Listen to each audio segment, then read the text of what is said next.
Hi friends, welcome back. तो friends, अभी कई लेटेस्ट न्यूज है। पीएम मोदी का दमदार भाषण सुन चौंक गए अंग्रेजी पत्रकार। अरे वाह। चलो, काफी टाइम बढ़िया। से मोदी जी का भाषण भी नहीं सुना हुआ।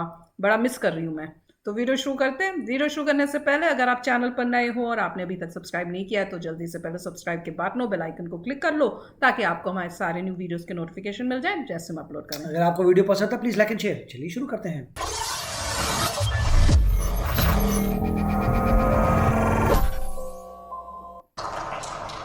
पूरे विश्व में इतना ज्यादा रेशियो किसी और देश में नहीं है। किस चीज का? अब तो भारत में हो रही डिजिटल क्रांति की वजह से डेयरी सेक्टर में डेयरी। ज्यादातर लेन देन बहुत तेजी गति से होने लगी है।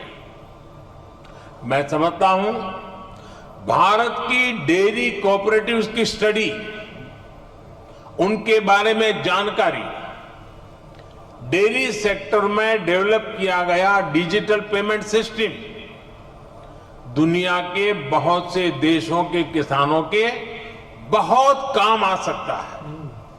इसलिए भारत के डेयरी सेक्टर की एक और बड़ी ताकत है, एक और यूनिकनेस है, हमारी इंडिजिनियस स्पीशीज। भारत के पास कौन सी है? गायों की, भैंसों की जो स्थानीय ब्रीड है, वो कठिन से कठिन मौसम में भी सरवाइव करने के लिए जानी जाती है। मैं आपको गुजरात की बन्नी भैंस का उदाहरण देना चाहूंगा। ये बन्नी भैंस कच्छ के रेगिस्तान और वहां की परिस्थितियों से ऐसी घुल मिल गई है कि देखकर कई बार हैरानी होती है। दिन में बहुत ही भयंकर धूप होती है, बहुत गर्मी होती है, कड़क धूप होती है। कच्छ। इसलिए ये बन्नी भैंस रात के कम तापमान में घास चरने के लिए निकलती है। अरे वाह, क्या स्मार्ट है यार। विदेश से आए हमारे साथी ये जानकर के भी चौंक जाएंगे कि उस समय बन्नी भैंस के साथ कोई उसका पालक, उसका किसान उसके साथ नहीं होता है। वो गांव के पास बने चारगांव में खुद ही जाती है। रेगिस्तान में पानी कम होता है, इसलिए बहुत कम पानी में भी बन्नी भैंस का काम चल जाता है। बन्नी भैंस रात में 10-10, 15-15 किलोमीटर दूर जाकर घास चरने के बाद भी सुबह अपने आप खुद घर चली आती है। क्या कमाल है। ऐसा बहुत कम सुनने में आता है कि किसी की बन्नी भैंस खो गई हो अरे वाह, या गलत घर में चली गई हो। अरे वाह, हमसे ज्यादा मैंने इंटेलिजेंट आपको हो गए। सिर्फ बन्नी भैंस का ही उदाहरण दिया है, लेकिन भारत में मुरा, मेसाना, जाफराबादी, नीली रवि, पंढरपुरी जैसी अनेक जात नस्लें भैंस की आज भी अपने अपने तरीके से विकसित हो रही है। वो क्या बोलते हैं, इसी वो वर्ड तरह क्या था? इवॉल्व। गाय हो, उसमें गिर गाय, सहीवाल, राठी, कांकरेज, थार पारकर, हरियाणा, ऐसी ही कितनी गाय की नस्लें हैं जो भारत के डेयरी सेक्टर को यूनिक बनाती है।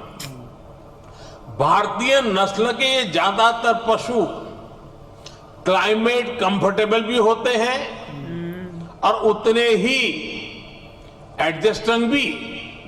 साथियों, अभी तक मैंने आपको भारत के डेयरी सेक्टर की 3 यूनिकनेस बताई है जो इसकी पहचान है।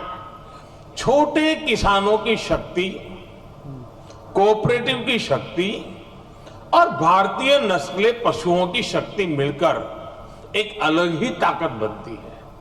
लेकिन भारत के डेयरी सेक्टर की एक चौथी यूनिकनेस भी है जिसकी उतनी चर्चा नहीं हो पाती, जिसको उतना रिकग्निशन नहीं मिल पाता। विदेश से आए हमारे मेहमान संभवतः ये जान करके हैरान हो जाएंगे कि भारत के डेयरी सेक्टर में विमेन पावर 70% वर्कफोर्स का प्रतिनिधित्व करती है। अरे वाह, वेरी गुड।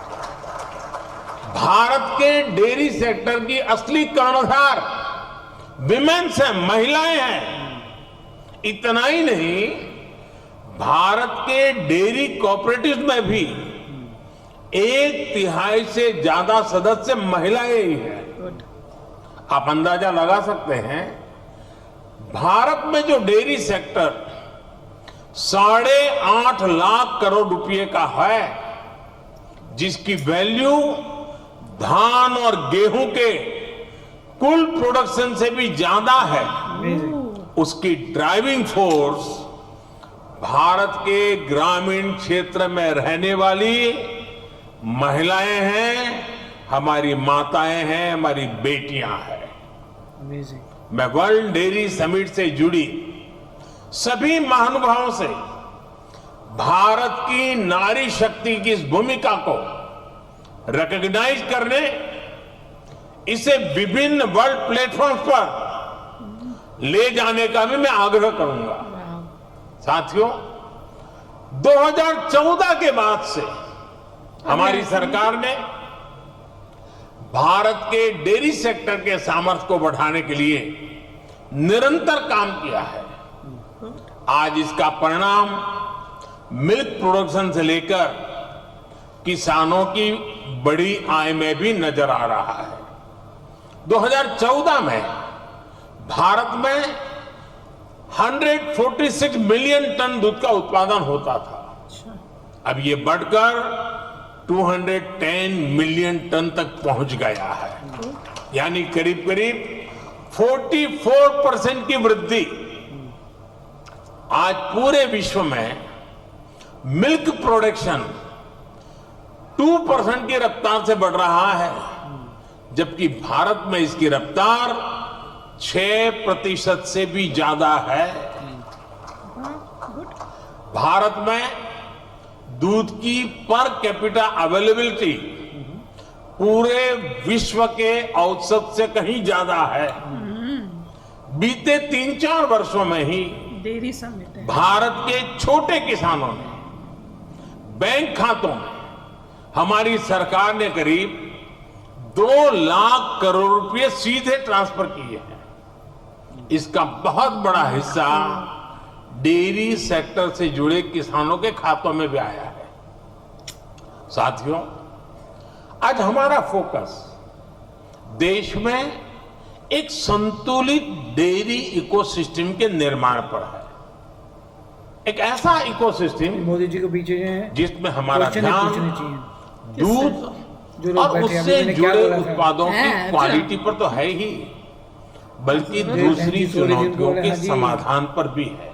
मैं तो नहीं देखा, मैं तो सुन रही थी। किसान को अतिरिक्त मैं आय, तो नीचे देख रही हूँ। नहीं, गरीब का सशक्तिकरण, स्वच्छता, केमिकल फ्री खेती, क्लीन एनर्जी और पशुओं की केयर, ये सभी आपस में जुड़े हुए हैं। यानी हम डेयरी सेक्टर को, पशुपालन को भारत के गांवों में ग्रीन और सस्टेनेबल ग्रोथ का बहुत बड़ा माध्यम बना रहे हैं। राष्ट्रीय गोकुल मिशन, गोवर्धन योजना, डेयरी सेक्टर का डिजिटाइजेशन और पशुओं का यूनिवर्सल वैक्सीनेशन, इसी दिशा में हो रहे प्रयास है। इतना ही नहीं, भारत ने जो सिंगल यूज प्लास्टिक बंद करने का जो अभियान चलाया है, वेरी गुड। वह एनवायरमेंट की दृष्टि से तो महत्व का है ही, लेकिन जो भी जीव दया में विश्वास करते हैं, जो पशुधन में, उसके कल्याण में विश्वास करते हैं, उनको मालूम है कि प्लास्टिक पशुओं के लिए कितना खतरनाक बनता जा रहा और है, स्ट्रॉस को ठीक करना पड़ेगा थोड़ा। गाय और भैंस के लिए कितना खतरनाक बनता जा रहा है। अच्छा वो उस सिंगल यूज प्लास्टिक को भी बंद करने का, खत्म करने का हमने बहुत लगातार प्रयास आरंभ किया है। साथियों, भारत के डेयरी सेक्टर का जितना बड़ा स्केल है उसे साइंस के साथ जोड़कर और विस्तार दिया जा रहा है। भारत डेयरी पशुओं का सबसे बड़ा डेटाबेस तैयार कर रहा है। अरे वाह, डेयरी सेक्टर से जुड़े हर पशु की टैगिंग हो रही है। हाँ, आधुनिक टेक्नोलॉजी की मदद से हम पशुओं की बायोमेट्रिक पहचान कर रहे हैं। करेक्ट। हमने इसे नाम दिया है पशु आधार। पशु आधार के जरिए पशुओं की डिजिटल आइडेंटिफिकेशन की जा रही है, बायोमेट्रिक। जिससे उनकी सेहत पर नजर रखने के साथ साथ डेयरी प्रोडक्ट से जुड़े मार्केट को विस्तार देने में मदद मिलेगी। अच्छा हो रहा है। साथियों, आज भारत का बहुत बड़ा फोकस पशुपालन के क्षेत्र में उद्यमशीलता को, एंटरप्राइज को बढ़ावा देने पर भी है। Very nice. डेयरी सेक्टर से जुड़े छोटे किसानों की ताकत को हम फार्मर प्रोड्यूसर ऑर्गेनाइजेशंस और महिलाओं के सेल्फ हेल्प ग्रुप के माध्यम से एकजुट कर रहे हैं। इनको बड़ी मार्केट फोर्स बना रहे हैं। अपने युवा टैलेंट का उपयोग हम एग्रीकल्चर और डेयरी सेक्टर्स में स्टार्टअप्स के निर्माण में भी कर रहे हैं। तो फ्रेंड्स, मजा ही आ गया। इतना मतलब इंटेंस डीप थी, डीप प्लान था। है। और जो बच्चे सो गए थे, पता नहीं, मैं तो ध्यान ही नहीं उनको मोदी जी को क्वेश्चंस पूछने एग्जाम ले ले उनका। नहीं, कोई सो नहीं रहा था, वो कि नीचे फोन के 5वीं साथ रो थे। में तीसरी जो बैठी है महिला, आप जागिए और बताइए मैंने अभी क्या कहा है। वैसे करना चाहिए। अगर कोई इस टाइप से मतलब मिसबिहेव ही है, इंसल्ट ही है कि आप आए हो आपके और सुन सामने नहीं रहे, अगर आप मोदी जी नहीं हैं। कर रहे हो। अगर आप प्राइम टीवी मिनिस्टर देखते हुए सो गए वो बात अलग है। हाँ। टीवी चल रहा है, रेडियो चल रहा है, इस टाइप से सो गए, ओके फाइन।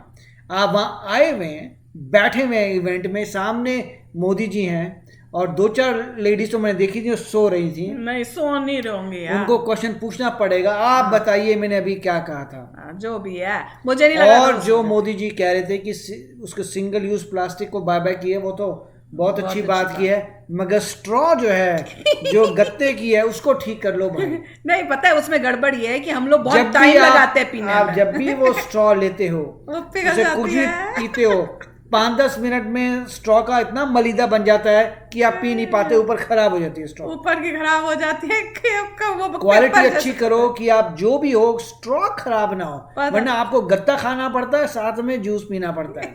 नहीं, हमको पीना आता नहीं होगा, बात ये होगी भैया। या तो जल्दी जल्दी पियो, फटाफट स्ट्रॉ खराब ना हो वो जाए। कहते हैं फटाफट पाओगे, थोड़ी घंटा बैठे हुए हो तुम या तो पीने ये में। है कि यूं होगा, स्ट्रॉ मरने से पहले जल्दी पियो। वो सिखा रहे, डोंट वेस्ट टाइम। ये एक मुझे लगा था कि ये तो अच्छा काम कर दिया, प्लास्टिक चले गए, बात- मगर स्ट्रॉ की क्वालिटी को भी इम्प्रूव किया जाए, स्टैंडर्ड बनाया जाए। भाई अगर तेरा स्टैंडर्ड नहीं है स्ट्रॉ का तो प्रॉपर स्ट्रॉ लेके आ। नहीं तो ये 2 बढ़िया ले हो। लो या 3 ले लो, वो खराब होगी दूसरी ले लो। पता नहीं, जैसे ले भी सकते हैं, बोलेंगे भैया स्ट्रॉ खाते हो क्या, वो कितनी कहेंगे आपको straw स्ट्रॉ लोगे? यूज करनी नहीं आती इसलिए खराब हो रही है। पर बहुत ही कमाल का है। कोशिश तो हमने बहुत की थी। मैं स्ट्रॉ पे जा रहा हूँ फिर कि straw जो ऊपर खराब होती है उसको तोड़ के फेंको और फिर करो, मगर वो टूटती भी ठीक तरह से नहीं। मैंने तो ट्राई नहीं किया था भैया, इसलिए मुझे नहीं पता, पर मेरी भी स्ट्रॉ पिघली थी। पर जो भी है, मैं ये देख के बहुत हैरान हो रही हूँ कि इम्प्रेस भी हूँ कि हर एरिया में देखो इतनी इंपॉर्टेंट कंट्री की सिक्योरिटी के भी इश्यूज से डील हो रहा है, और साथ में ऐसे छोटे जो एग्रीकल्चर के गायों का, वो भी उन पे भी और पूरा फोकस है। मोदी जी ने इसमें PhD की हुई है, क्योंकि उन्होंने को 1 दर्जन से ज्यादा गायों का नाम बता दिया। थी, सॉरी, हमें तो पता ही नहीं थी। उनको गाय और उन्होंने गुजरात की क्या कितनी इंप्रेसिव थी ब्रीड की, उसको पता है कि कहाँ जाना है और बनने कहाँ से वाली। वापस आना है। मतलब वो कमाल उनको 12 से ज्यादा गाय भैंसों की ब्रीडों के बारे में पता कमाल था, था, मतलब और उनके एट्रीब्यूट्स। बहुत ही मजेदार। एग्जाम्पल बहुत अच्छा दिया था, जैसे इंटेलिजेंट काऊ थी जो रात को जाती है घास चरने, हाँ। सुबह एग्जैक्टली उसे पता है कहाँ पे आना है, वहां घर का है मेरा। अमेजिंग है भैया, देख लो कितने स्मार्ट होती जा रही है गायें भैंसें, और एक हम हैं और हमने वीडियोस भी किए थे गाय के, जिसने खुद ही हैंड पंप चला के पानी भरा था और पिया था। बिल्कुल। तो चलो फ्रेंड्स, चलते हैं, मिलेंगे नेक्स्ट वीडियो में बहुत ही जल्द। Till then take care and bye bye. तो अगर आप मेरे इस चैनल पे नए हो तो जल्दी से सब्सक्राइब के बटन को हिट करो और बेल आइकन को क्लिक करो, ताकि आपको मेरा जब नया वीडियो मैं लगाऊं आपको उसके बारे में जल्दी से पता चल जाए।